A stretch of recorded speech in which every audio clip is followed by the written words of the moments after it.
Ya. Mohon izin di-off-kan intinya mikrofonnya. Bismillahirrahmanirrahim. Assalamualaikum warahmatullahi wabarakatuh. Waalaikumsalam warahmatullahi wabarakatuh. Yang kami hormati, yang kami banggakan, Ustadz Yuke Sumeru, terima kasih sekali telah berkenan bersama-sama dengan kita umat Muslim Indonesia di Wellington, khususnya pada umumnya adalah dari seluruh penjuru dunia termasuk tanah Indonesia. Sesuatu kesempatan yang luar biasa. Kita jauh jaraknya tapi hatinya tetap sangat dekat ya, karena kita punya kenangan yang sangat manis dengan Ustadz itu 5 tahun yang lalu ya. Mudah-mudahan Bapak Mirna bisa kembali lagi ke Wellington. Amin. Yang saya hormati Pak Ketua UMI, Pak Ustadz Arifai Enrang, juga Pak Muslimah yang berbahagia. Tadi juga ada Ibu Dewi Yahya, Ibu Dubes juga ada. Terima kasih. Untuk mempersiapkan waktu, kita akan awali dengan sedikit di sana dia kan, pengantar dari Pak Ketua UMI, dilanjutkan pembacaan ayat suci Al-Quran 5 ayat saja dari Ustadz Wira. Untuk itu kami persilahkan Pak Ketua UMI. Ya, terima kasih Pak Budi. Bismillahirrahmanirrahim. Assalamualaikum warahmatullahi wabarakatuh. Waalaikumsalam. Alhamdulillahirabbil alamin, wassalatu wassalamu ala Rasulillah wa ala alihi washabihi ajmain, amma ba'du. Yang kami hormati guru kita, Gurunda Al-Ustaz Yuke Sumeru. Yang kami hormati Ibu Dubes Dewi Yahya. Yang kami hormati Bapak Ibu Jamaah Wellington yang hadir pada sore hari ini. Dan juga kepada seluruh jamaah dimanapun Anda berada. Pertama-tama saya atas nama pengurus UMI ingin mengucapkan terima kasih kepada guru kita Ustaz Yuke Sumeru yang telah meluangkan waktunya bersama kita di sini dan juga teman-teman yang ada di Indonesia. Terima kasih kepada Pak Budi sebagai Dewan Pembina UMI yang telah memfasilitasi acara kita pada sore hari ini. Terima kasih kepada Bapak Ibu Jamaah UMI yang sempat hadir pada sore hari ini juga. Mudah-mudahan apa yang kita lakukan ini mendapat ridho Allah Subhanahu wa taala. Amin. Amin. Demikian dari saya. Wallahu muwaffiq ila aqwamit thariq. Assalamualaikum warahmatullahi wabarakatuh. Waalaikumsalam warahmatullahi wabarakatuh. Bismillahirrahmanirrahim. Assalamualaikum warahmatullahi wabarakatuh. Waalaikumsalam warahmatullahi wabarakatuh. Izin Ustadz Yuke untuk membacakan surat Al-Waqiah ayat 51 sampai 55. A'udzu billahi as-sami'il 'alim minasy syaithanir rajim. Bismillahirrahmanirrahim. Tsumma innakum ayyuhad-dallun al-mukaththibun لآكلون من شجر من زقوم فمالئون منها البطون فشاربون عليه من الحميم فشاربون شرب الهيم Sadaqallahul azim. Assalamualaikum. Terima kasih Pak Ketua UMI dan Ustadz Wira. Inilah yang kita tunggu-tunggu, yang kita nanti-nanti. Sore hari ini telah hadir bersama kita Ustadz Yuke Sumeru yang akan memberikan kajian mengenai mempelajari agama secara benar saat baru memulainya di usia tua. Untuk itu, waktu sepenuhnya kami serahkan kepada Ustadz. Kita ada waktu sekitar 1 jam 10 menit, Ustadz. Kalau memang memungkinkan, nanti ada diskusi di akhir, kalau memang memungkinkan. Untuk itu kami persilahkan, Ustadz. Monggo. Ya, bismillahirrahmanirrahim. Assalamualaikum warahmatullahi wabarakatuh. Waalaikumsalam warahmatullahi wabarakatuh. Alhamdulillah. Alhamdulillahilladzi ba'atsa fil ummiyina rasulan minhum yatlu 'alaihim ayati wa yuzakkihim wa yu'allimuhumul kitab wal hikmah wa in kanu min qablu lafi dhalalin mubin.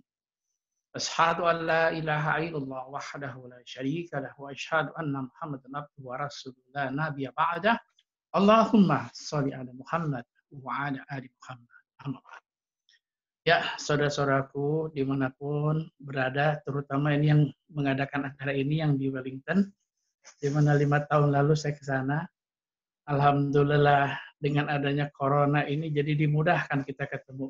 Bisa tiap bulan kita ketemu. Kalau gini caranya ya. Allah.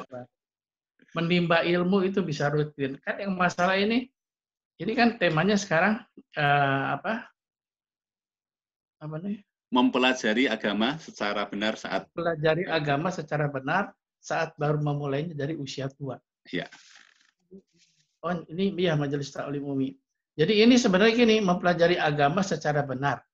Ini aja nggak usah pakai tua sebetulnya. Ya, sebetulnya. Ada yang dari muda belajarnya salah sampai tua jadi nggak bener loh. Ya, ini kita lihat deskripsinya dulu. Keimanan terbukti lemah apa? 4 tahun lalu. Beda pilihan pilkada jadi musuhan. Itu iman lemah. Ya, harusnya enggak loh. Mau pilih siapa. Ini ketika imannya nggak paham secara tauhid secara sempurna dan tidak paham sirah nabawi dengan baik, akhirnya terjadi seperti itu. Bukan pilihan sama-sama gue, lu musuh gue. Nah, ini yang terjadi. Ya, ini tanda-tanda minimnya ilmu. Ya, jadi ada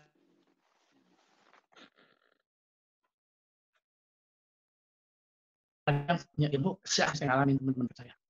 Nah, jadi dari mana dulu kita harus belajar. Kalau awalnya udah salah, ya, itu sampai kesananya mau gimana tetap salah. Ya, kesalahan pertama ya, terbukti yang otentik orang itu salah. Belajar. 1, dia merasa lebih baik dari orang lain. Itu pasti salah itu orang. Ya. Ana khairu minhu, aku lebih baik dari mereka. Ya Allah, itu sifat iblis loh. Itu terjadi di mana-mana sekarang. Kalau bukan golongan dia salah. Padahal golongan-golongan yang ada di dunia ini sekarang tidak ada satupun yang dikenal oleh Rasul sallallahu alaihi wasallam. Mereka berdiri sebagai hasil perselisihan pendapat. Ya, makanya kita lihat ketika beragama tidak pakai Quran. Tapi menurut ustadznya kanan, kiri, nggak dirujuk lagi bener apa nggak tuh ustadz. Nah, makanya saya nggak mau lepas dari Al-Quran. Saya tidak akan buka hadis kalau tidak diperlukan oleh Quran. Karena perintah Rasulullah seperti itu. Kepada Zaid bin Sabit. Kamu hanya mencatat ucapan firman Allah. Jangan mencatat ucapanku. Karena ucapanku akan menjadi perselisihan. Makanya orang-orang yang belajar mulai dari hadis cenderung pada galak. Cepat berselisih sama orang. Ya. Makanya kita buka hadis apabila diperlukan oleh Quran. Jadi mulai dari Quran. Nah, deskripsi yang ada sekarang, ada orang yang belajar agama baru 3 bulan. 4 bulan dia take off di tempat the right track. Ada yang dari kecil sampai tua nggak bener-bener loh. Nah, ini awalnya salah. Jadi kalau mau sampai ke Z, itu harus dari A dulu. Kalau A-nya salah, nggak bakal sampai ke Z-nya. Ya, habis. Nah, ini saya pengen apa yang saya alami, karena saya belajar beragamanya kan udah tua ya. Saya tuh mulai sholat tuh umur 40-an lah. 40. Belajar alif bata 41, tapi saya sekolah umur 43. Nah, di sekolah ini saya 8 tahun saya dapat apa yang suka saya bilang the real Islam. The real Islam tuh nggak punya musuh sebetulnya. Ya. Nah, cuman dari mana mulainya dulu? Ada implementasi yang harus kita bayar dalam tempat dalam on the track Rasul Sallallahu Alaihi Wasallam. Yang pertama, belajar agama dengan benar di saat usia tua ya. Ini kan hidayah namanya nih, mencari hidayah. Hidayah ini secara umum dia disebutkan ada 4 yang menghalangi hidayah itu. Nggak bisa masuk hidayah itu. Pertama, di surat Abasa, surat 80 ayat ke-24, Allah berfirman di situ.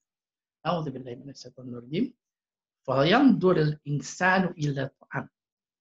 Hendaklah manusia memperhatikan kualitas makanannya. Maksudnya di sini kualitas nafkah, bukan hal haram makanannya, ya, tapi kualitas nafkahnya. Orang yang kualitas nafkahnya nggak benar, nggak akan dapat hidayah. Sampai kemana kalau belum tobat. Ya, maaf nih, teman saya yang koruptor nih ya, nangis datang ke saya pengen insaf. Gampang saya bilang, insaf tuh 3. 1, kembaliin duitnya. Ente ngambil 5M, kembaliin 5M, jangan 5M dikembaliin 500 juta, masalah masih itu. Yang kedua, itu duit siapa minta maaf. Yang ketiga, ente dihukum. Berapa tahun? Udah kelar tuh, 0 lagi tuh. Bisa masuk hidayah kalau udah taubat nasuha dengan syarat seperti itu tadi. Ya, jadi nafkah yang zalim itu penghalang hidayah. Yang kedua, penghalang hidayah itu adalah disebutkan di surat Al-Insan 76 ayat ke-24, Allah berfirman di situ. A'udzubillahi minasyaitonir rajim. Fasbir li hukmi wa la tuti' minhum asiman aw kafur. Bersabarlah kamu dalam menjalankan hukum-hukum Allah. Bersabarlah menjalankan hukum. Berarti menjalankan hukum Allah itu nggak kayak balikin tangan. Jatuh bangun, mau sholat, taat awal waktu, perlu waktu, jatuh bangun terus. Nah, ini bersabar. Bersabar itu jatuh bangun lagi. Hukum-hukum Allah, segala macam. Kita biasa masuk ke kota, ke diskotik, terus ke masjid, terus itu diskotik ditinggalin, susah loh, udah biasa nongkrong di situ terus. Ya, nah inilah usaha-usaha ini yang menarik hidayah Allah SWT.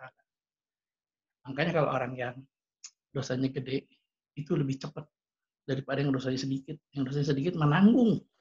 Ya, kalau yang gede itu jos loh, begitu tobat nasuha, jeder, terasa banget. Nah, bersabarlah menjalankan hukum-hukum Allah. Jangan kamu bersahabat dengan orang yang banyak dosa dan orang kafir. Tuh, teman nih masalahnya.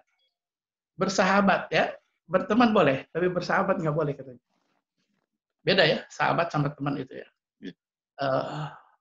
Orang yang banyak dosa, orang kafir. Berarti orang banyak dosa nih orang Indonesia nih. Orang Indonesia, orang Islam. Orang Islam, Muslim. Yang banyak dosa itu lebih dibenci daripada orang kafir. Ya, seperti di Al-Fatihah. Siratal ladzina an'amta 'alaihim. Itu yang kita pengen. Jalan lurus yang kau beri nikmat. Nikmat apa? Sesuai dengan apa-apa yang ditentukan Allah. Ghairil maghdubi 'alaihim ghairil maghdub. Bukan orang-orang yang kau murkai. Siapa nih orang yang murkai? Orang yang dimurkai itu orang yang menjalankan perintah-perintah Allah, dia sholat tapi mabok. Dia sholat tapi zina. Dia sholat, zakat, puasa, haji tapi korupsi. Itu maghdub yang dibenci Allah. Dan tempatnya di neraka hawiyah itu. Kalau nggak tobat. Ya. Dan dhalin itu orang yang sesat. Non-muslim. Nah, tapi kita sekarang harus paham. Di Quran, kata-kata non-muslim itu disebut dengan kafir. Ya. Karena suasana waktu perang, waktu Quran turun, itu lagi perang. Kafir itu asal katanya kafaro. Kafaro itu artinya menutupi kebenaran. Kafaro itu menutupi kebenaran. Ada tingkatannya tuh. Ya, ada kafaro dari yang ateis sampai kafaro yang nggak pernah sholat subuh. Langsung duhur tiap hari. Ada itu kafir juga sama. Tapi ada level. Nah, jadi di sini kita memahami di zaman sekarang, coba cari di negeri di Arab nggak ada kata-kata kafir. Kenapa tuh? Mau masuk Makkah, kafir, ke sini nggak ada, adanya non-muslim. Non-muslim. Kalau di Quran kafir. Kenapa? Adab. Karena di negara yang udah damai, itu ada dua kafir. Kafir harbi dan kafir zimmi. Kafir harbi itu kafir yang terus membenci kepada Islam. Terus membenci. Seperti siapa? Israel. Ya, dan lain-lain. Sedangkan kafir zimmi, non-muslim seperti saudara saya ada yang non-muslim. Teman saya, tetangga saya, tapi baik-baik mereka. Nah, itu kafir zimmi disebutnya. Itu diperintahkan oleh Rasulullah kepada para sahabat, kamu jaga mereka. Kamu rangkul mereka. Jangan kamu ganggu. Kalau sampai kamu ganggu, kamu akan berhadapan sama aku di yaumul hisab nanti. Tuh, untuk kafir zimmi. Jaga. Ya, yang baik-baik itu dijaga. Nah, jadi nomor 2, penghalang hidayah itu ya adalah teman. Di hadis disebutkan, siapa mau lihat siapa si fulan atau fulana, dia temannya. Ya, yang nomor 2. Yang nomor 3, yang menghalangi hidayah itu adalah ilmu. Kalau kita lihat di surat Al-Qur'an ya, itu di surat Al-Isra ayat ke-36. Allah berfirman di situ, A'udzubillahi minasyaitonir rajim. Wala taqfu ma laysa laka bihi ilm. Inna sam'a wal basara wal fu'ada kullu ulaika kana anhu mas'ula. Dan janganlah kamu mengikuti sesuatu yang kamu tidak punya ilmunya, pengetahuannya. Karena pendengaran kamu, penglihatan dan hati kamu akan diminta pertanggunggan jawab kelak di hadapan Allah. Coba sekarang kita evaluasi. Yang beragama belajar sama ikut-ikutan, banyakan mana coba? Allahu Akbar. Ikut-ikutan, akhirnya terjadilah satu habit, kebiasaan yang salah. Dia mau dibenerin susah nih. Hilang dulu satu generasi. Ya. Dibilangin nggak apa-apa. Misalnya saya kasih contoh. Bangunin puasa. Sahur itu di tempat saya ini berisiknya minta ampun. Berapa 5-6 masjid bunyi semua itu. Padahal waktu-waktu iktikaf. Coba lihat yang udah pernah bulan Ramadan di Mekah Madinah. Tidak ada suara satupun. Ya, hening. Malaikat rahmat tidak akan turun dalam suasana kegaduhan. Nah, itu hilang sekarang. Itu udah kebiasaan puluhan tahun tuh. Kalau nggak gitu salah kan ya. Kita ngomong sedikit, nggak apa-apa lah. Itu mah enak puasa emang ramai begitu. Innalillahi. Yang ini begini nih. Ya, hilang satu generasi. Untuk membenarkannya. Jadi ilmu. Nah, yang dibenerin apa ilmu? Nanti kita aplikatifnya kita bahas di apa dulu yang harus kita kerjain. Segala sesuatu pakai ilmu. Apa? Mulai dari syahadat, sholat, zakat, puasa, haji. Tanpa ilmu, nggak take off. Berapa banyak orang baca Quran, tapi nggak kenal Allah. Berapa banyak orang sholat, tapi garansinya nggak turun. Apa garansinya? Mencegah perbuatan keji dan munkar. Inna sholata tanha anil fahsya'i wal munkar. Nggak ada itu. Sholat, ngaco-ngaco. Sholat, maksiat. Gitu, sholat. Ada orang yang zakat. Zakat tuh dengan berat, kayaknya nggak nambah-nambah. Padahal udah puluhan tahun dia zakat. Kenapa nggak jadi ringan? Ya. Ada yang puasa. Puasanya nggak ikut Rasul, tapi ikut kebiasaan sekelilingnya dari dulu. Udah gini kalau puasa. Ya. Arti siam udah hilang. Siam itu kan menahan. Menahan tuh berarti pengeluaran harus lebih sedikit daripada bulan Sya'ban. Sya'ban tuh begitu masuk Syawal harus turun pengeluarannya harusnya. Alhamdulillah sekarang dikasih pelajaran sama Allah, dikasih COVID-19, jeleng jadi turun sendiri loh pengeluaran. Ya, jadi Allah kasih banyak pelajaran dari COVID-19 itu. Ya, demikian pula haji yang belum haji. Nanti lihat, periksa, ingat ya, semua ibadah diterima dengan 2 syarat. 1, niatnya harus karena Allah. Ya, apa dalilnya? Niat harus karena kul inna sholati wa nusuki wa mahyaya wa mamati lillahi rabbil alamin. Katakanlah sesungguhnya salatku, ibadahku, hidupku dan matiku hanya untuk Allah semesta alam. Ya, kemudian dua, ittiba Rasul sallallahu alaihi wasallam. Periksa Rasul ngerjainnya bagaimana. Nah, ini kan ada satu hadis menyebutkan man ahya sunnati faqad ahabani wa man ahabani kana ma'iya fil jannah.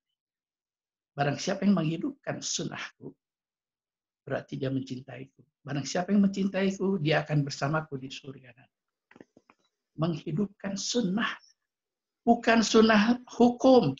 Dijalankan dapat pahala, enggak. Nah ini, sunnah ini, kalau pakai ilmu, ada 3 level. Sunnah di sisi Allah, sunnah di sisi Rasul, sunnah di sisi kita. Ya, nah itu nanti bisa lihat di YouTube saya keterangan tentang sunnah ada.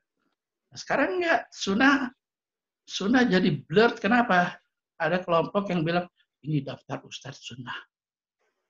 Bawahnya dengan jawab, gue cari yang wajib. Tuh, jadi kemana tuh? Kemana-mana nggak ketaruhan. Ini orang nggak sunnah, apanya yang nggak sunnah tuh? Nah, ketika memahami sunnahnya nggak beres, akhirnya dampaknya nggak beres juga. Ya, nah begitu pula juga haji. Periksa Rasulullah haji seperti apa. Itu penghalang hidayah yang ketiga. Yang keempat, penghilang ke hidayah yang keempat itu penghalangnya adalah fanatisme atau asobiyah, firqah, fanatisme golongan. Orang yang fanatis terhadap golongan, dia tidak pernah mencari hidayah. Boleh jadi dia salat, tapi dari dulu gitu terus. Tidak ada peningkatan up, tidak ada. Ya, tidak ada manfaat buat Islam secara umum.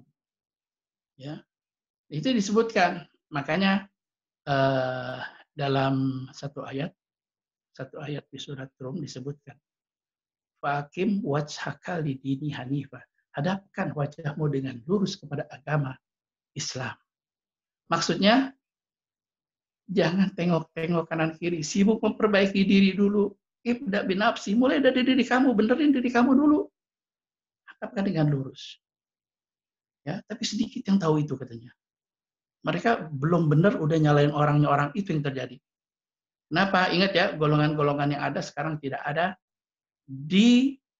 tidak dikenal oleh Rasul sallallahu alaihi wasallam. Coba kita pakai logika sebentar. Kalau orang fanatisme golongan, dia sebenarnya membela Allah apa membela golongannya? Pasti membela golongan, bukan membela Allah. Ya, golongan itu yang terbaik. Pasti timbul ana khairu minhu. Aku lebih baik dari dia, golongan lain. Nah, sedangkan di Quran disebutkan yang bergolongan itu karena orang bergolongan itu dia membela golongan, bukan membela Allah. Makanya disebut kalau yang dia seakan-akan membela Allah, tapi bukan membela Allah, itu namanya musyrik.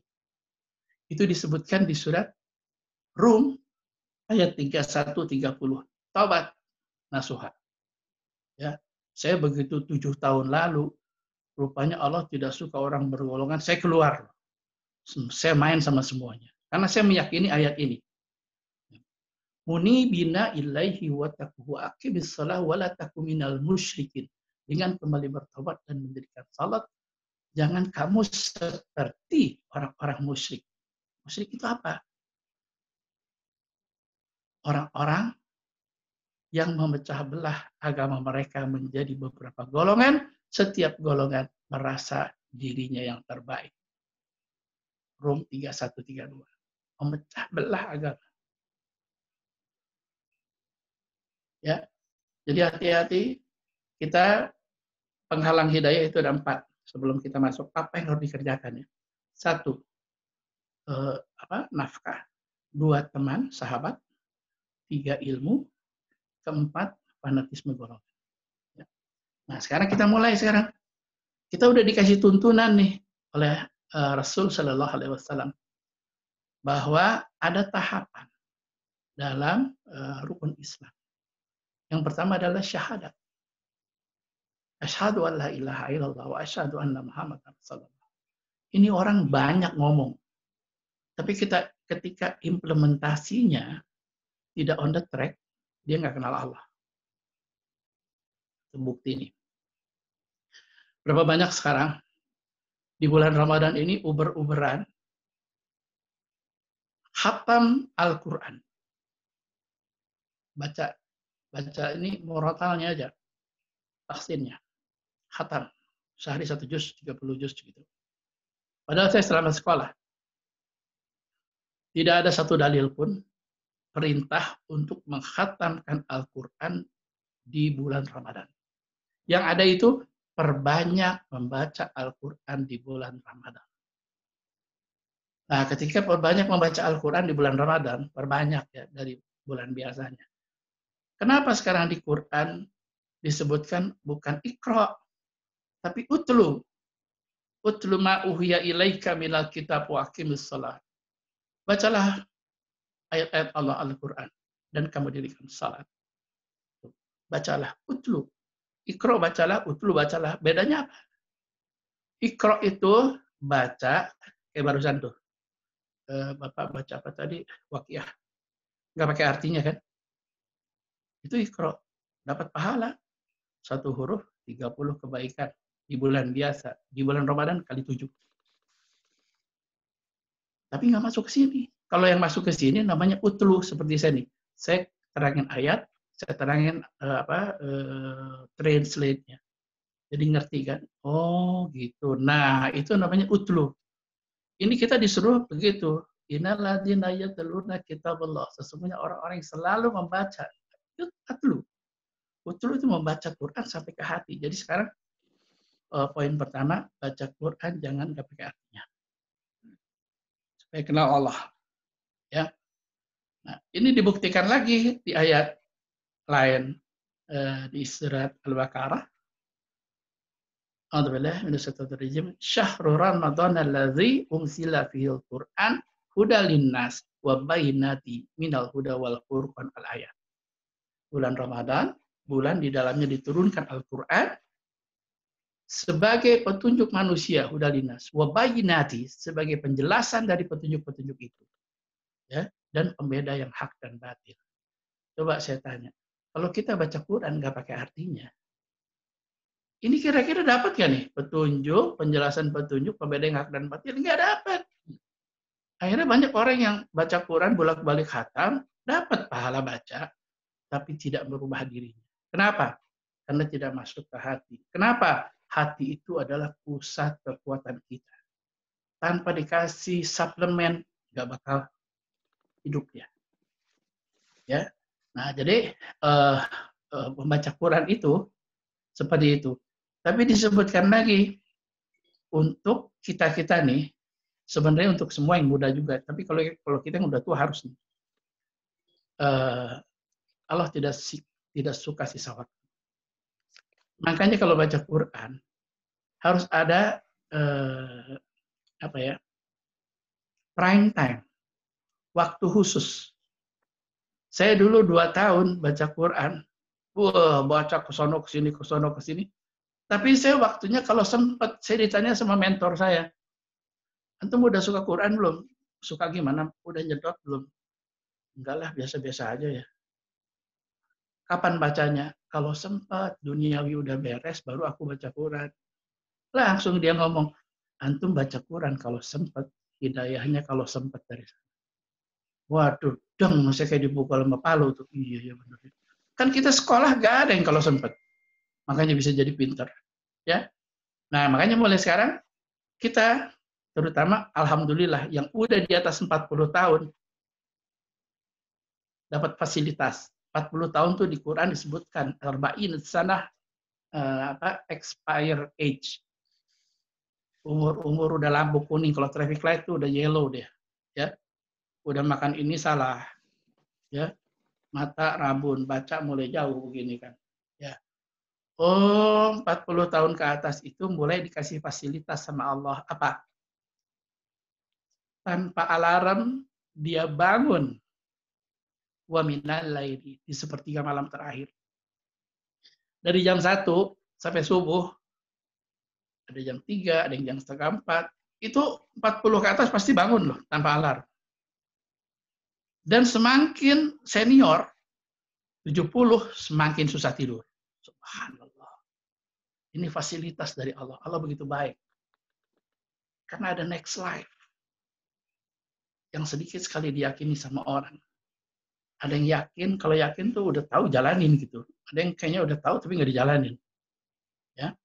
Oh, jadi dapat fasilitas ini. Makanya untuk orang 40 ke atas nih, kalau disebut tua ya. Tapi kalau anak muda lebih hebat lagi. Karena dia belum dapat fasilitas dibangunin di sepertiga malam.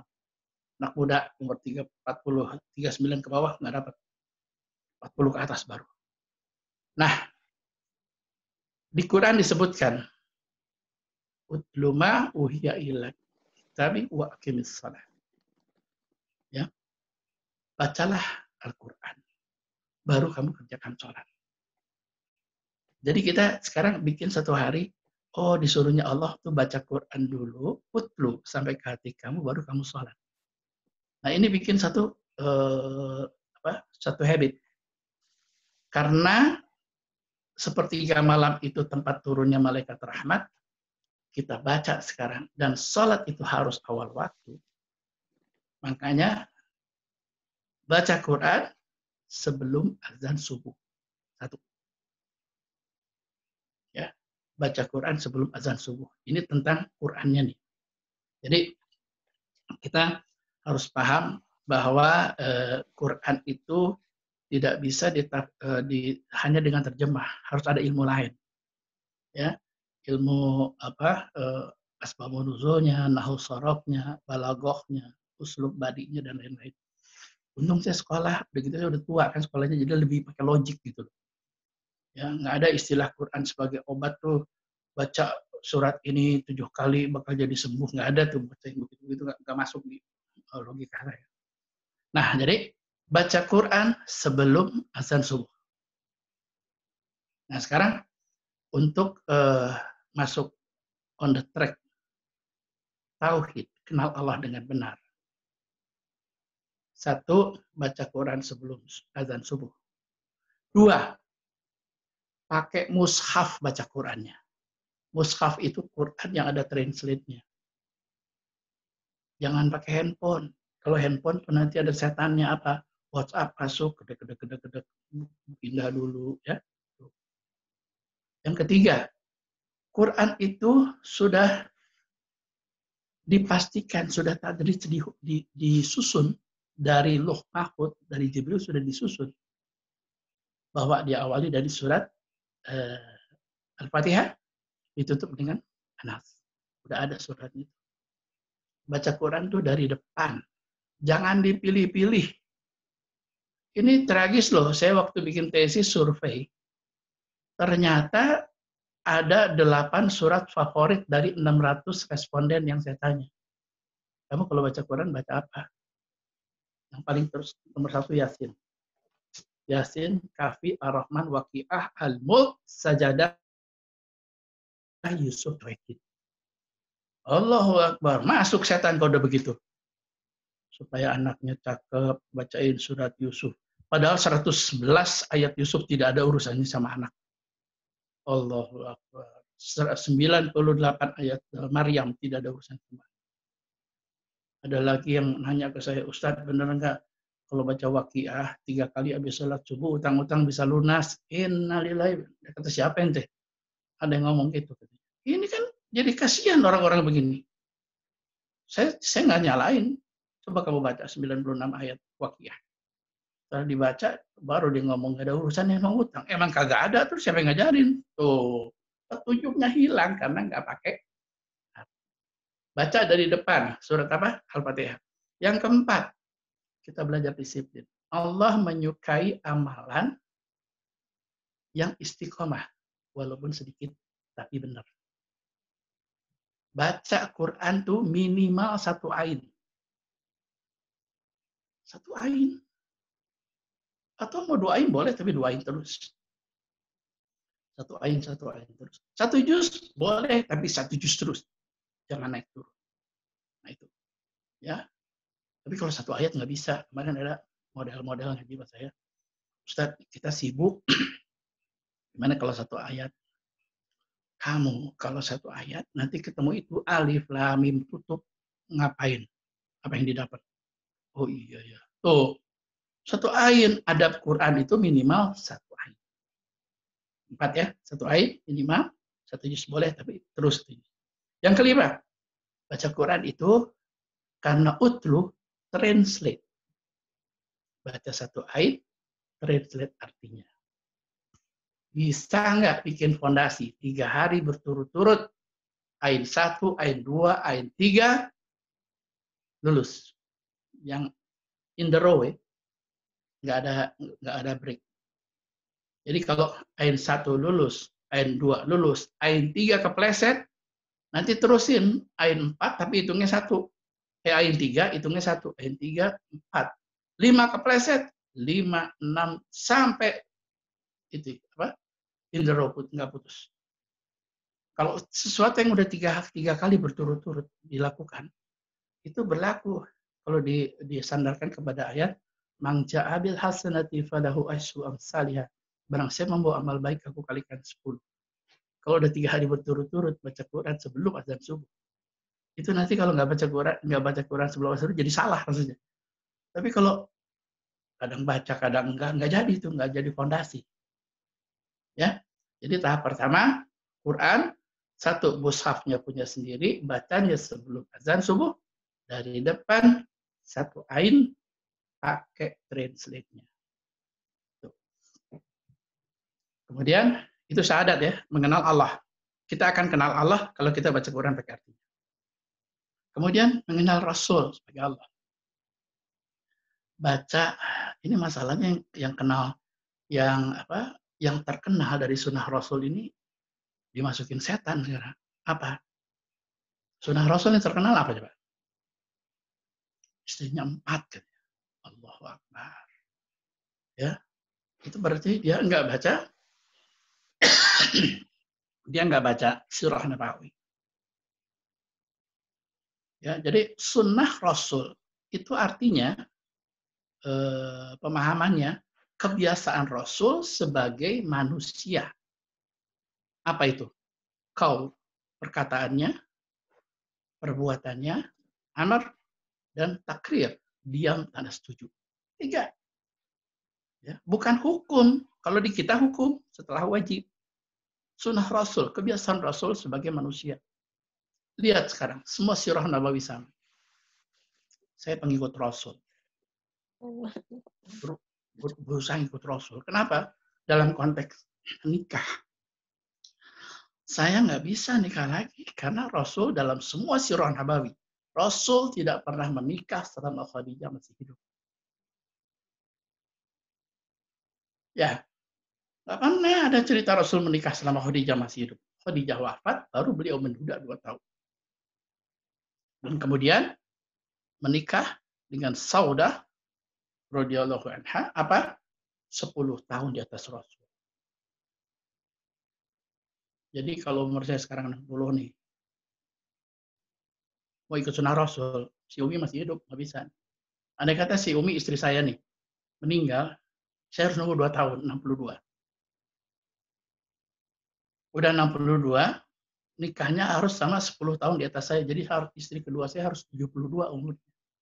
Itu baru sunnah Rasul. Makanya kalau mau nikah lagi, jangan nyebut-nyebut sunnah, silahkan. Tapi jangan bilang sunnah Rasul. Sekarang agama udah dipakai untuk syahwat. Ya, makanya bahaya kalau jadi ustadz belum pernah bandel, dulunya repot. Tuanya pada bandel-bandel. Ya. Itu tentang Quran. Kemudian tentang Rasulullah SAW yang perlu diikuti apanya? Sudah disebutin, Rasulullah itu punya sifat al-amin. Bisa dipercaya, nggak bohong. Latihan sekarang. 3 hari in the row berturut-turut tidak bohong. Termasuk lewat medsos loh. Misalnya ditanya, mana lu? Ini on the way, pada belum jalan tuh, bohong tuh. Waduh, 3 hari berturut-turut nggak bohong. Saya tukang bohong kan. Takes time. Hampir setahun saya baru lulus. Ternyata apa ayatnya di Quran? Ya ayyuhalladzina amanu taqullaha Wa qulu qawlan sadida. Hai orang beriman, bertakwalah kamu kepada Allah, katakanlah perkataan yang benar. Al-Ahzab ayat 70 dan 71. Katakanlah perkataan yang benar. Yuslih lakum a'malakum, maka Allah akan memperbaiki amal-amal kamu. Wa yaghfir lakum, dan Allah akan mengampuni dosa-dosa kamu. Diperbaiki. Diperbaiki itu ada lagi di ayat disebut sebagai sidghah. Dirubah. Apa yang bisa dirubah itu? Satu, mindset. Tadinya saya 100% musik, kok bisa dirubah jadi 100% Quran? Ini merubah siapa ini? Oh, ketika kita latihan nggak bohong. Dua, taste. Saya pakaian gini dulu nggak suka.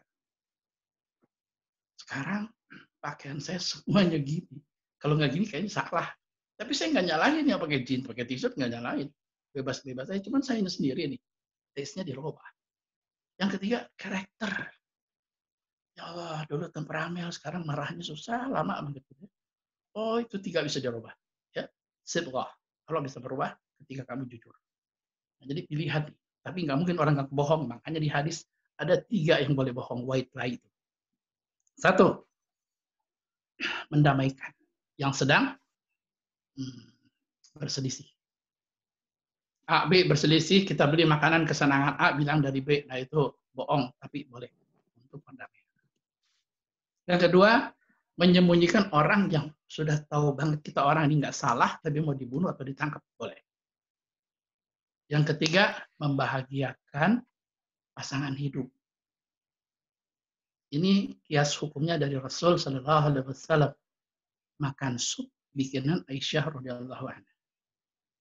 Ditanya sama Aisyah, karena Rasul setiap makan sup nyeringai gitu. Ditanya dalam kisah itu, ya Rasulullah, kenapa itu supnya enak sekali, padahal asin banget. Oh, boleh bohong jadi. Ya, bohong untuk membahagiakan. Bukan untuk bekelit. Bekelit, bukan untuk bekelit. Sekarang kan ada yang nanya ke saya, Ustaz, bohong demi kebaikan, biar nggak ribet sama suami, boleh nggak?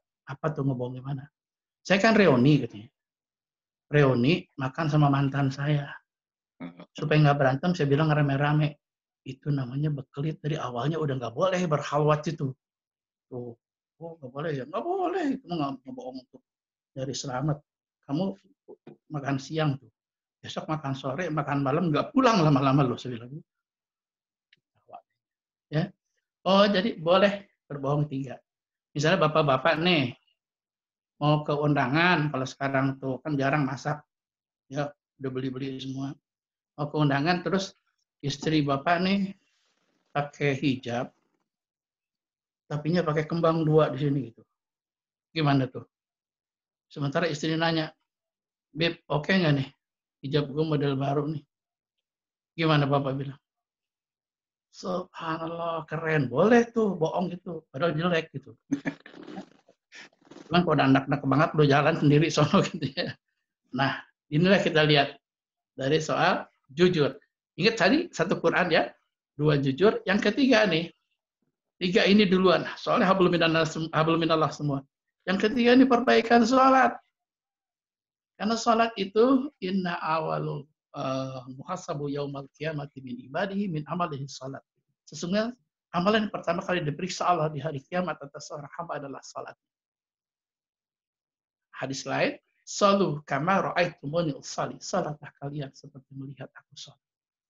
Tuh, kita periksa sekarang sholatnya Rasulullah. Sekarang salah. Yang diambil yang furu'nya dulu. Orang-orang ini dikasih, kasihan orang awam dikasih yang furu'nya. Misalnya apa? Sholat tangannya nggak gini-gini, nggak diterima. Nah, ini furu' nih. Harusnya dia tahu kenapa ada yang begini, kenapa ada yang muter, kenapa ada yang diem. Nah, ini harusnya Ustadz itu harusnya menerangkannya komprehensif. Dari dalil awal yang multi tafsir diteraskan oleh Imam Mujtahid ini. Nah, jadi nggak galak. Tapi sekarang kebanyakan enggak, katanya kalau nggak gini salah. Ini yang bikin kita ribut nih. Kembali tadi, ilmunya kurang. Sholat yang diperbaiki apanya dulu? Bukan hal-hal furu, tapi 1. Inna sholata kanat alal mu'minina kitaban mawquta. Sesungguhnya salat itu satu ibadah yang ditentukan waktunya untuk orang yang beriman. An-Nisa 103. Apa itu? Azan, salat. Azan, salat. Ya. Sampai kita lagi di jalan ada azan. Diajarkan salat di atas kendaraan. Ya. Kemudian bahkan sholat sambil jalan kaki ada di An-Nisa ayat ke-29. Maaf, Al-Baqarah ayat 239. Wa in khiftum arijala aw rukbana fa idza amintum fazkurullah kama alamakum ma lam takunu ta'lamun. Apabila kamu takut dalam bahaya, salatlah kamu sambil berjalan kaki. Ada itu 239 Al-Baqarah. Saya ngomong jalan sebuah salat boleh jalan kaki kalau terdesak. Dibilang aliran sesat, satu tanda. Nggak pakai Quran. Cuman kita harus tahu itu ayat turun ketika perang Badar. Perang Badar, kan orang dulu kalau ada azan, salat. Azan, salat. Begitu Bilal azan, di balik batu. Allahu Akbar, Allahu Akbar. Ini bingung yang perang gimana nih? Turun ayat ini. Boleh sambil berjalan. Dengan cara tayamum. Nanti kalau kamu udah aman, salat lagi. Boleh juga di atas kendaraan, salat di atas unta. Kalau kita di atas apa? Di atas mobil, di atas apa? Kereta, di atas pesawat. Namanya salat isyarat. Ya, tidak ada gerak, tidak ada kiblat. Tayamum. Tuh. Udah, jadi awal waktu ini harus latihan sekarang. Dengar salat, dengar azan, tinggalin yang lain. Tapi tetap melalui Rasul sallallahu alaihi wasallam boleh mundur salat. Tuh, dengan 3 asbab. Pertama, thalabul ilmi fillahi rasul. Pengajian. Kayak gini nih. Pengajian begini boleh mundur sedikit. Ya. Harisan nggak boleh dong. Ini kalau mau bener nih. Harisan tinggal. Yang kedua, al-darurati. Al-darurati itu keadaan-keadaan gawat seperti ada gempa, tabrakan, banjir, terus kebakaran, ya ada yang melahirkan, nah itu boleh dimundur sholat. Yang ketiga, boleh mundur apa? To'amah. Ketika kamu makan, ada azan, habisin dulu. Tapi nggak boleh tiap hari nih, accident nih, nggak sengaja. Ya, makan azan. Udah tahu bentar lagi azan, makan lagi. Ya, ini nggak boleh. Nah itulah. Jadi perbaikan salat dari segi waktu, yang pertama. Yang kedua, ikut Rasulullah. Rasulullah itu kalau salat, dari takbir sampai salam, masuk ke sini semua, paham semua. Coba sekarang Bapak Ibu evaluasi. Dari takbir sampai salam, yang masuk sama yang enggak, banyakan mana? Nah, yang membedakan saya sama Bapak Ibu mungkin gini. Waktu saya pertama kali sholat, saya kan seniman nih.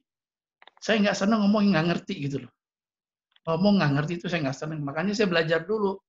Waktu ada yang mau ngajarin sholat ke saya. Translate-nya semua ngomong. Jadi ketika saya sholat, di sini Arab, di sini translate, di sini tadabbur. Begini. Udah nggak bisa mikir yang lain. Oh, di Quran disebutkan ada 2 jin yang paling bahaya tuh kalau sholat tuh. Yang satu Qorin, yang satu Khanzab. Qorin tuh tukang menciptakan satu level yang tidak ada progres. Dengan cara apa? Dibisikannya 6 surat favorit. Tuh, saya waktu saya bikin tesis itu saya evaluasi 600 orang. Saya tanya, kalau sholat pakai surat apa? Ada 6 surat favorit. Al-Ikhlas, Falaq, An-Nas, Inna a'toina, wal asr, kafirun. Ini kayaknya bisa aja ya. Tapi ternyata itu yang dibisikin. Pernah ngerasain nggak? Habis. Mau pakai ayat kursi nih. Oleng sedikit, datang si Qorin. Ulhu Allah, nurut lagi kita.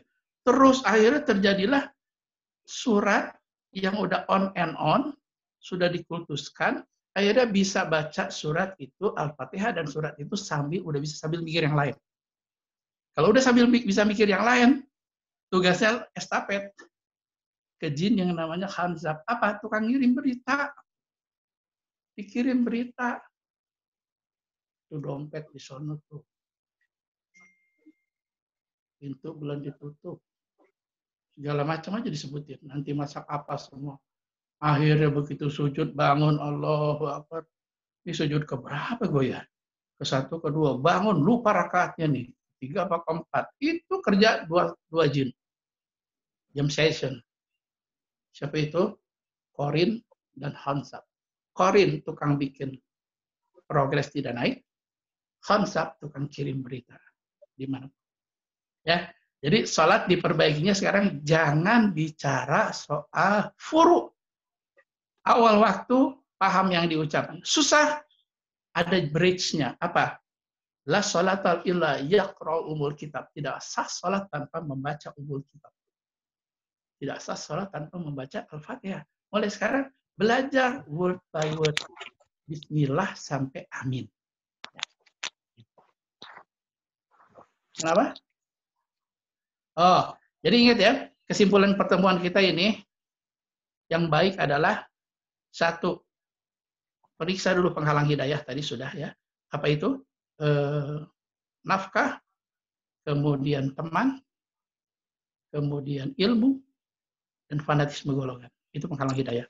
Kemudian hidayah itu akan didapat dengan benar, dengan satu tauhid, kenali Allah. Dengan cara apa? Tadi Quran yang 5 itu. Ya. Kemudian Rasulullah dengan jujur. Kemudian salat dengan awal waktu Al-Fatihahnya ditranslate. Ya, silakan. Kita biar lebih lebar bisa tanya jawab barangkali, Pak. Oh, terima kasih Ustadz. Sebelum tanya jawab, ini ada salam dulu. Salam dari Pak Dubes Tantowi untuk Ustadz. Masya Allah. Pak Dubes bukan ada sih tuh. Saya belum lihat karena itu screen-nya besar, tapi beliau kirim pesan untuk kirim salam ke Ustadz. Masya Allah. Subhanallah. Kemarin, berapa bulan kemarin ketemu saya di sini. Oh, Masya Allah, ya. Baik. Ya. Nah, satu lagi sebelum tanya jawab, ini ada ini dari Mas Danang yang dulu pernah mengantar Ustadz waktu di Christchurch. Oh iya. Dia menanyakan kalau mau belajar ngaji sama Ustadz di mana? Ya, ini nanti pertanyaan pertama ini mungkin. Ya. Oke, baiklah untuk yang lain silahkan bertanya, tapi nggak usah panjang-panjang, langsung pertanyaannya saja, supaya ini ada waktu sekitar 20 menit, supaya kita dapat banyak ilmu. Ya. Silahkan yang mau bertanya, silahkan angkat tangan atau langsung buka mic-nya saja, langsung menanyakan yang mau ditanyakan. Ya, silakan. Silakan. Saya mau nanya, Mas. Ini. Silakan. Ya. Assalamualaikum, Ustadz. Saya Nili. Biasa kita kontak kalau di WhatsApp. Ya. Ini Ustadz, saya mau nanya, kalau kita mentargetkan Al-Quran dan kita baca itu umpamanya 2 lembar setiap 1 lembar setiap rakaat untuk sholat tarawih, kemudian sambung lagi dengan pas tahajud, jadi 1 juz selesai. Nah, terus pas malam Jumat kita perlu membaca surat Al-Kahfi. Apakah kalau kita baca surat Al-Kahfinya kita taruh sebagai bagian dari sholat, berarti itu terpotong atau tidak dari 1 juz itu? Tidak masalah. Ingat ya, Ibu, baca surat setelah Al-Fatihah itu hukumnya sunnah. Jadi boleh-boleh aja. Nggak masalah. Nggak masalah. Orang bisa lain-lain ya. Tapi ingat, status hukum dasarnya adalah sunnah. Boleh, nggak masalah. Ya, itu aja. Makasih. Baik Ustadz, untuk yang pertanyaan Mas Danang, kalau mau belajar ngaji dengan Ustadz di mana? Boleh dijawab? Nanti saya ada IG live seminggu sekali kan. Oh, IG live minggu sekali. Ya, silahkan kalau gitu. Kawan-kawan yang belum follow Ustadz, itu ada di IG. Tadi saya silahkan nanti follow biar tahu jadwal-jadwal pengajian yang disampaikan oleh Ustadz. Oke, pertanyaan yang lain silahkan. Pak Ustadz, Tanya. Ya, Pak Ustadz, ya. boleh tanya? Ini dengan Ya. siapa dulu ini, Bu? Saya dengan Ibu Wijayanti. Oh, silakan Ibu. Nanti setelah itu Pak Tommy ya. Silakan. Silakan, Bu. Saya mau tanya Ustadz, kan saya belum lancar nih baca huruf Arabnya di Quran. Ya. Nah, tapi saya ngaji menggunakan bahasa Latinnya, bahasa Indonesianya. Boleh nggak Ustadz? Begini, ngaji nggak ada larangan ya, tapi hilang pahala membaca tajwid. Jadi kalau baca bahasa Arabnya, satu huruf 30 kebaikan. Kalau baca Latinnya enggak. Ya, jadi sayang, mendingan terbata-bata, sesak napas, tapi ini tiap hari. Lama-lama jadi lancar loh. Karena itu kan proses. Lihat, pikir, ucap, lihat. Lama-lama jadi cepet loh. Kalau tiap hari. Ya, tapi kalau seminggu sekali nggak bakal cepat. Ya, ingat ya, orang yang membaca Quran terbata-bata, pahalanya 2 kali lipat daripada yang lancar. Tuh, Bu. Oh gitu ya Ustadz ya. Ya, tapi kalau setahun terbata-bata melulu setahun berarti masalah itu, ya. Iya. Ya, paksain aja, Bu. Tiap hari ketemu sebelum azan subuh, nanti lihat deh, seminggu jadi lancar deh. Oh gitu Ya? ya Ustadz. Ya? Iya, makasih. Ya, Assalamualaikum. Waalaikumsalam. Terima kasih Ibu, terima kasih Ustadz. Selanjutnya silahkan Pak Ketua Umi. Assalamualaikum warahmatullahi wabarakatuh. Waalaikumsalam warahmatullahi wabarakatuh. Ya, terima kasih atas kesempatannya. Ya, senang sekali nih bisa jumpa lagi dengan Ustaz UK. Saya ingin bertanya ini mengenai apa? Saya juga ini sudah lebih 40 plus lah. Itu memang sering kita bangun di tengah malam itu di saat sepertiga malam. Cuman kadang setelah itu langsung tidur lagi. Jadi saya minta tolong ini bagaimana kiat-kiatnya di saat kita sudah bangun itu supaya enggak tidur lagi, supaya bisa melangkah ke melaksanakan ibadah kayak tahajud atau yang lainnya, Ustaz. Itu. Kita lihat makasih. Sunnah Rasul. Contoh dari Rasulullah ketika bangun malam. Di riwayat sahih saya baca ya. Rasul begitu bangun, dia hadapkan mukanya ke kiblat, dia satu mukanya pakai tangan kanan, alhamdulillahirabbil alamin. Terus ke kamar mandi, wudu. Setelah wudu, dia takrir Quran, nggak disebutkan berapa banyak, kemudian sholat minimal 2 rakaat. Oh, jadi dengan ikutin Rasul awalnya aja, lain ya. Kalau kita bangun, langsung ke kamar mandi, terus pipis, biasanya setannya di situ kuat. Apa setannya? Kalau kita ada tidur, wudhu lagi, tidur, wudhu, kuatan tidur itu. Tapi kalau kita dari awal pakai sunnah, alhamdulillahirrahmanirrahim, begitu turun, kaki kanan dulu. La ilaha illallah, la ilaha illallah, la ilaha illallah. Kamar mandi, begitu depan kamar mandi, Allahumma inni a'udzubika minal khubuthi wal khaba'its. Kaki kiri dulu masuk. Nah, ini kuat nih untuk wudhu. Terus keluar nanti gufranaka. Ya, keluar kaki kanan dulu. La ilaha illallah, la ilaha illallah. Terus jangan berhenti zikir. Kuat 11 rakaatnya. Ya, itu. Coba, silakan coba. Baik, terima kasih. Yang lain silahkan. Yang lain? Mohon dibuka mikrofonnya. Kalau nggak ada, saya yang tanya dulu. Assalamualaikum. Mas Yeni, dengan siapa nih Pak? Saya Pak Iwan. Oh, silahkan Pak, silahkan. Apa kabar Mas? Assalamualaikum. Ya. Pak Ustadz. Waalaikumsalam warahmatullahi wabarakatuh. Ini saya mau nanya, saya baru gabung sekarang nih sama Pak Ustadz. Mengenai baca Al-Quran dengan artinya Pak. Itu kadang-kadang arti di Al-Quran itu bahasanya kan tidak seperti bahasa yang kita pahami sehari-hari. Nah, kadang-kadang kita bisa ada kemungkinan salah pengertian dengan asumsi kita sendiri, karena di berbagai kalangan ustadz pun ini menafsirkan ini sangat berbeda-beda, ada yang begini, ada yang begitu. Nah, itu gimana caranya? Apakah kita harus mempunyai guru gitu? Terima kasih. Assalamualaikum. Ini padahal nih adik saya loh nih. Adik saya ini dokter Oh, yang makanya baru keluar. nama belakangnya sama nih. Agak curiga tadi saya. Gini, kalau baca Quran susah, ada kata-kata sulit. Satu, beli Quran yang ada footnote-nya. Kata-kata sulit itu biasanya ada diterangkan.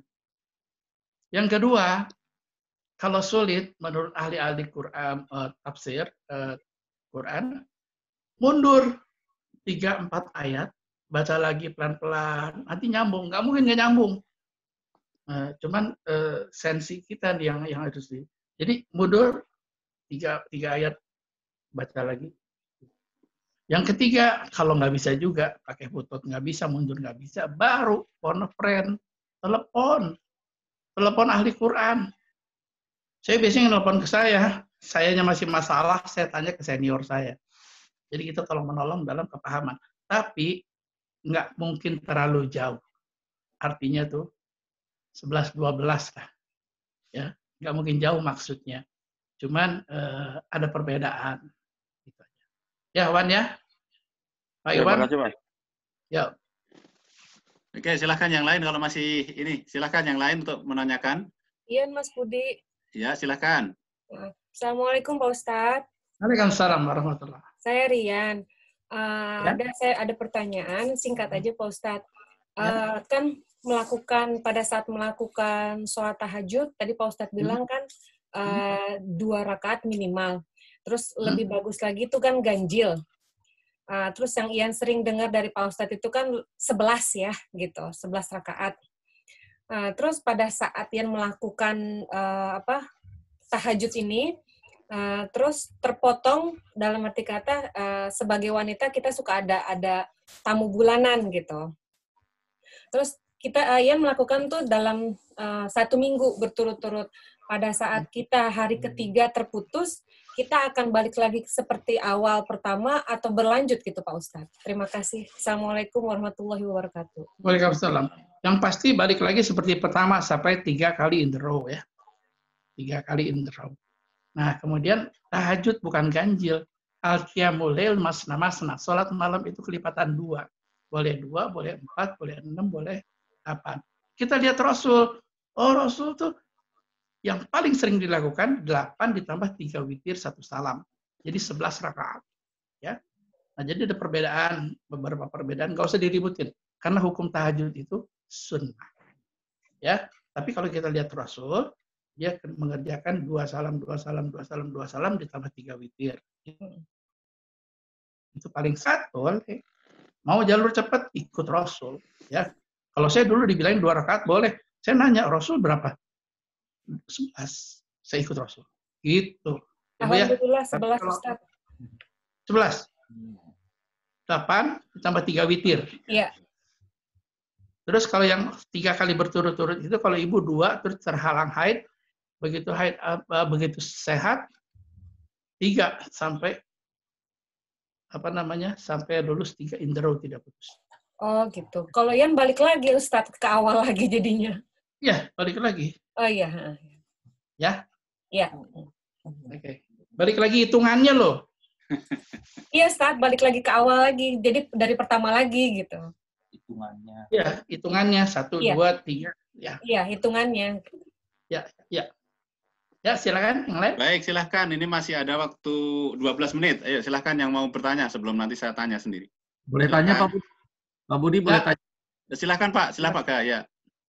Assalamualaikum Ustadz, nama saya Gaha. Pak Ustadz, saya mau tanya, karena kan kebetulan saya ini mah pekerja kantoran ya Ustadz ya, jadi mungkin interaksi Al-Quran itu ya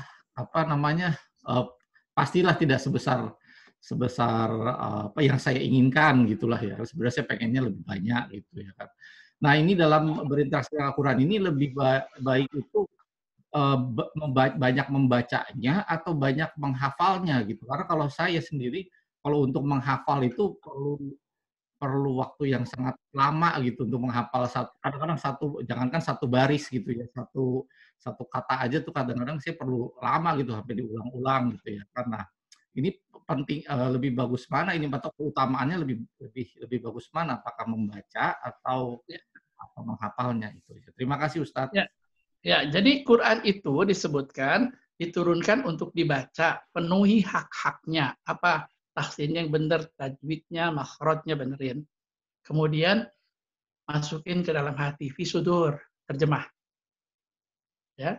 Kemudian amalkan. Kemudian dakwahkan. Nah, ini kalau menghafal itu dampaknya setelah kita cinta baru kita bisa menghafal Quran. Kita nggak dapat kalau kita tidak setiap hari ketemu walaupun satu ayat. Ya, tiap hari ketemu lama-lama jadi habit, lama-lama jadi cinta kita. Kalau udah cinta baru enak ngapalinnya. Tapi kalau belum susah loh. Ya, jadi awalnya dengan baca dulu aja. Jangan ngapalin dulu. Nanti dari baca senang, Bapak jadi ngapal lama-lama. Ya, gitu. Terima kasih. Terima kasih. Ya. Selanjutnya Ibu Sonya, silakan. Tadi sudah resen. Silakan, Bu. Ya, Assalamualaikum warahmatullahi wabarakatuh, Ustaz. Waalaikumsalam warahmatullahi wabarakatuh. Saya mau tanya ini, saya setiap ini di Ramadan ini, saya setiap habis buka itu belum makan ya, cuman minum dan makan kurma aja, itu udah langsung ngantuk banget, yang jadi kalau sholat maghrib aja itu harus dipaksakan tidak tertidur gitu.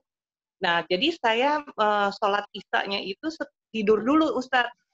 Kadang-kadang tidurnya tuh kan umpamanya sampai jam 10 atau 11. Nanti saya bangun, saya itu taraweh apa tahajud ya? Itu aja Pak Ustadz. Terima kasih. Assalamualaikum warahmatullahi wabarakatuh. Ya, ada pendapat yang bilang kalau udah ngantuknya berat banget tidur dulu. Tapi ada lagi yang bilang kamu dari waktu kamu tidur sampai kamu pengen sholat jam berapa belum tentu loh. Jangan-jangan ada jadwal diambil jadwal pindah ke alam barzah. Itu kan jadi serem tuh. Ingat ya, kebaikan itu harus dipaksa. Nah, rumusnya itu yang saya pakai. Ya, Ibu sekarang paksain aja. Ada azan, sholat waktu. Kenapa, Bu? Maaf Ustadz, saya udah paksain ya, tapi lagi sholat itu nanti saya terus sampai ayat mana tadi ya. Jadi kalau kayak ngedip aja tuh jadi merem, jadi tidur. Ibu umurnya berapa? Maaf. Ibu usianya berapa? 54. Masih muda. 54. Kirain udah 80 gitu ya. Nggak apa-apa, Bu. Mungkin karena ini Ustadz, jadi nanti kalau saya jam 11 bangun tuh nggak tidur lagi sampai malam itu. Ini harus dirubah. Metabolisme Ibu harus dirubah. Dan dirubah itu perlu pengorbanan, ya. Jadi yang benar kan tidurnya habis salat Isya. Ya, nanti bangun lagi sepertiga malam ya. Jadi kalau yang nggak benar diikutin terus nggak sembuh-sembuh loh. Kita paksakan sekarang sholat maghrib. Sholatnya sekarang yang wajibnya aja. Apa itu yang wajib? Takbiratul ihram, al-fatihah, ruku, sujud, tahiyat akhir, salam. Ini yang wajib. Nggak usah pakai surat. Untuk mengatasi ngantuknya itu. Ya, kita tapi nggak salah gitu loh. Oh, sholat tuh ada rukun yang wajibnya, ada yang sunnahnya. Kan surat sunnah, nggak usah pakai surat dulu, tapi on time. Nah, iya Bu ya. Nanti habis Isya, Ibu gitu juga. Yang wajibnya aja dulu, paksain tidur. Ya, wudunya yang bener supaya nggak ngantuk. Ya, Bismillah, niatkan bahwa saya akan ngelawan nih nggak bener nih gitu loh. Ya Bu ya. Ya baik. Terima kasih Ustaz. Jazakallah khairan. Dari pertanyaan Ibu tadi, Ustadz, ada yang belum terjawab. Apakah itu masuk taraweh, apakah masuk tahajud tadi, Ustadz? Nah, ini sebenarnya kalau mau rada panjang diteranginya di YouTube saya ada tentang sholat. Siap. Ya, 11 apa 23. Tapi intinya saya terangin ya. Ketika orang tidak paham awalnya, 11 rakaat itu kebiasaan yang diciptakan Rasulullah dan Abu Bakar Siddiq. Apa itu? 11 rakaat, sepertiga malam setelah jam 1, tidak berjamaah. Itu taraweh. Terus yang habis Isya itu ijtihad Umar bin Khattab. Berjamaah di masjid 23 rakaat. Bukan 11 loh.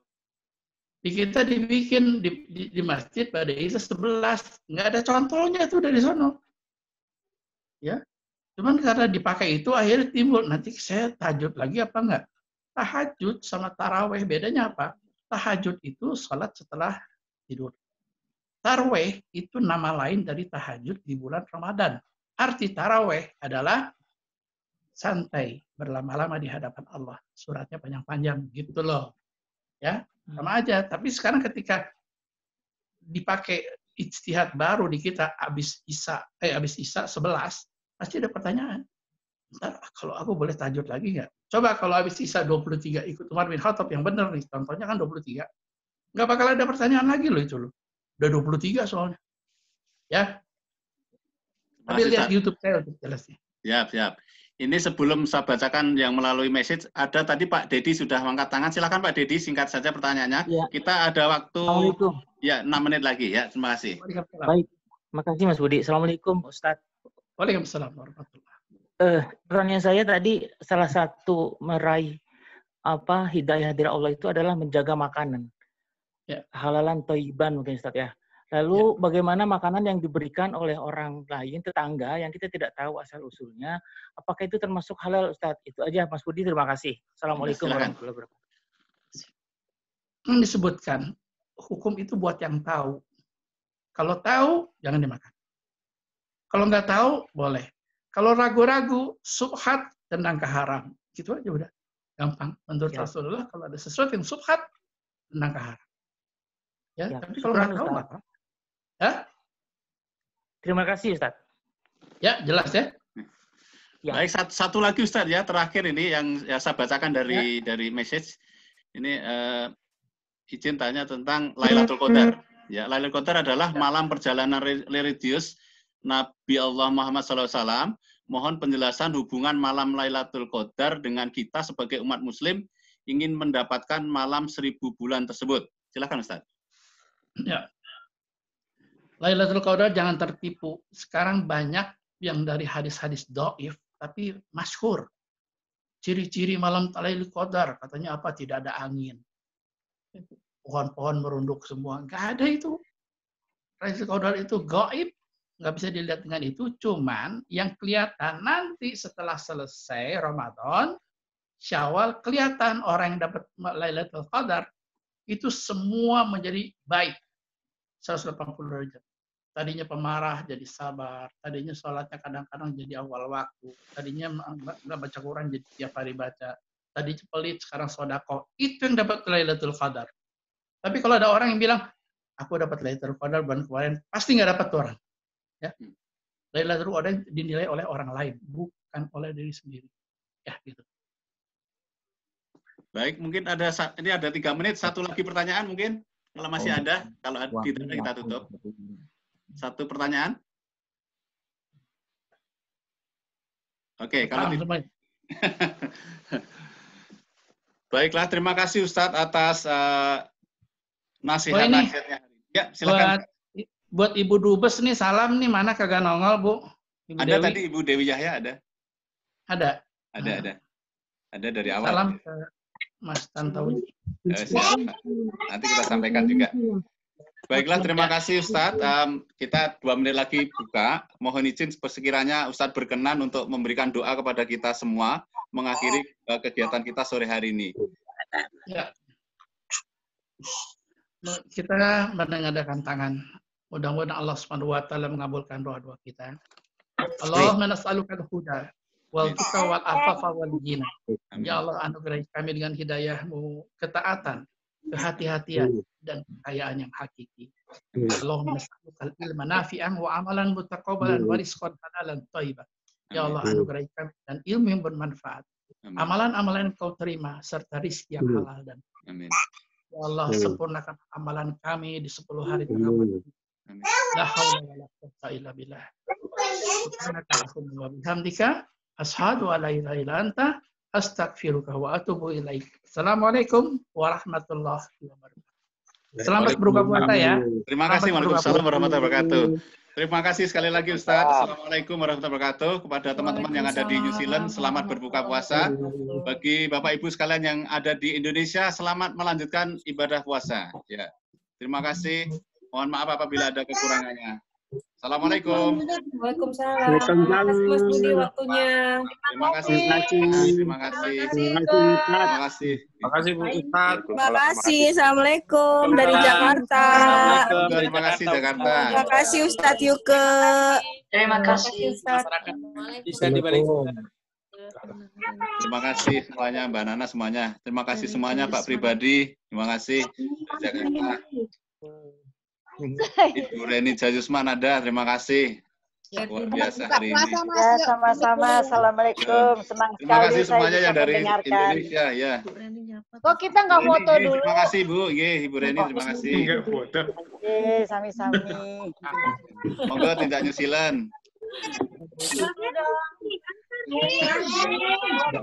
Ya nanti Pak sama Ustadz juga pengen ke New Zealand. Saya Oke, ingin siap. Kita siap. Warga Muslim di sana. Siap Senang menjemput, sekali siap saya. mengantar.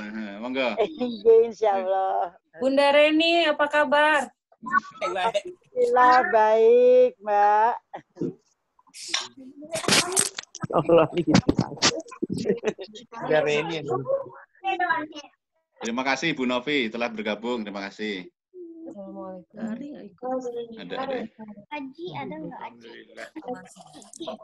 Terima kasih Pak Budi. Oh terima kasih sama-sama. Terima kasih. Mohon izin untuk. Monggo Pak Lulu. Terima kasih.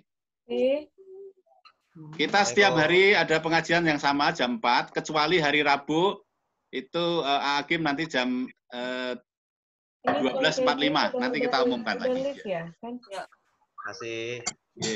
Monggo yang akan bergabung setiap jam 4 kecuali hari Rabu itu jam 12.45 atau jam 12.45 waktu Indonesia. Di Istilahnya jam 17.45. Pak. Bapak gimana Bu? Saya diundang kok setiap ada. Oh iya baik Ibu nanti Ibu kan ada Instagram ya? Wonten nggih. Oke nanti nanti saya follow baru saya kirimkan undangannya. Oh iya, matur suwun. Nggih, matur nuwun Ibu, nggih, matur nuwun. Bunda Reni sehat-sehat nggih. Nggih, Pak Priyo ini undang kita. Ya, gimana Pak Am? Kalau boleh follow di Instagram saya juga boleh Budi Putra. Nah, nanti bisa ada undangannya kita ada di sana semua. Atau Umi Wellington, nggih. Romaji Mas Haji, nggih, selamat berbuka nggih, matur nuwun. Nostalgia, Mas Haji Melbourne, ye. Salam untuk teman-teman di Melbourne. Lagunya, fotoin Mas. Di sini, udah mulai. Selamat berbuka Pak Budi. Oh nggih, Pak Warta nggih, matur nuwun. Buka ini, udah buka. Bapak di mana nih? Live aja. Jakarta Pak Budi. Oh, Jakarta Sehat nggih. selalu nggih Pak Budi. Oh nggih, alhamdulillah sehat juga tuh Bapak. Masya Allah. Assalamualaikum. Waalaikumsalam. Monggo. Nggih, sehat selalu Pak. Nggih.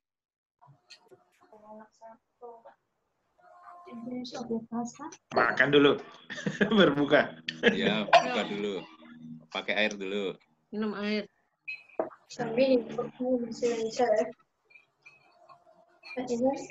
Di Jakarta masih lama. Ya. Kita bikin apa? Lapis karamel. Ikutan gimana? Siapa? Ini saya bacakan ya dari Mbak Rita. Silahkan langsung masuk di channel yang ini setiap jam 4. Ini saya jawab dulu ya. Ini channel yang sama. Di channel ya di. Terima kasih banyak. Assalamualaikum warahmatullahi wabarakatuh. Waalaikumsalam. Selamat berbuka semuanya. Terima kasih.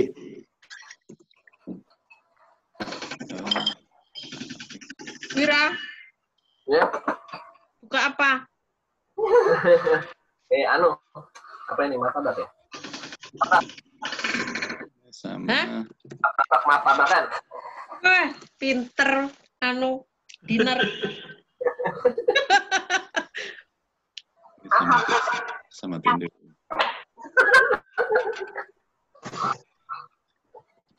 Indoplas bikin kue model baru lagi nih. Apa? Lapis karamel. Wow. Lihat.